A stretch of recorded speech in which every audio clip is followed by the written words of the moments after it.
வாழ்க வளமுடன். இன்றைய பிறந்தநாள் விழா காணும் அன்பு சகோதரர் ஹீலர் சாம்பமூர்த்தி ஐயா அவர்களை வாழ்க வளமுடன், வாழ்க வளமுடன், வாழ்க வளமுடன் என்று வாழ்த்தி வணங்குகிறேன்.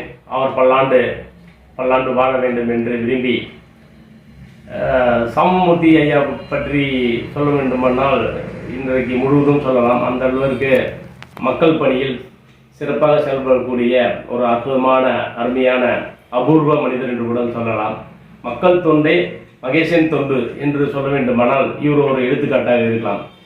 எப்படி ஒரு வாழைக்கன்றானது மரமாகி குலை தள்ளி எல்லா வகையிலும் மக்களுக்கு பயன்படுகிறதோ, அது மாதிரி ஒரு மனிதன் பிறந்தது முதல் இறந்தது வரை உள்ள அனைத்து நிகழ்வுகளுக்கும் இந்த வாழை பயன்படுகிறது போல இவரும் அந்த மக்களுடைய சேவைக்காக தன் வாழ்நாள் முழுதும் தொண்டு செய்வதையே ஒரு பெரிய குறிக்கோளாக கொண்டு தொடர்ந்து மருத்துவ வகையில் பார்க்க வேண்டும் என்றால் அந்த அக்குப்ரெஷர் மற்றும் அல்லாது அனைத்து விதமான மருத்துவ வகுப்புகளை எடுத்து மக்கள் பயன்பெறும் வகையில் மக்கள் தங்களைத்தானே குணப்படுத்திக் கொள்ளக்கூடிய எளிய வைத்திய முறைகளை ஒவ்வொரு வாரமும் மாதத்திற்கு 2 இல்லை மாதத்திற்கு 4 இது போன்ற வகுப்புகளை எடுத்து மக்களுக்கு சேவை வெற்றிருக்கிறார்.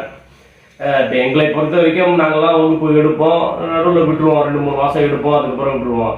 அப்படி இல்லை, ஓயாது எப்படி எறும்பு ஓய்வு எடுத்துக் கொள்ளணும்னு தான் சொல்லுவாங்க, எப்பயுமே தூங்காது. அது மாதிரி இந்த எறும்பு எப்படி தூங்காமல் உழைத்து கொண்டு இருக்குமோ அதை போல மக்களுக்கு இந்த மருத்துவ துறைகளில் விழிப்புணர்வை ஏற்படுத்தி மக்களுக்கு பல்வேறு வகைகளில் நன்மை செய்யக்கூடிய ஒரு மாபெரும் மனிதர் தான் இந்த சாம்பமூர்த்தி அவர்கள்.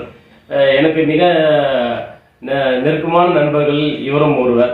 இவர் குடும்பத்தோடு பல்லாண்டு வாழ வேண்டும் என்று அன்புடன் அனைவரையும் இறைவனை வணங்கி பிரார்த்திக்கிறேன்.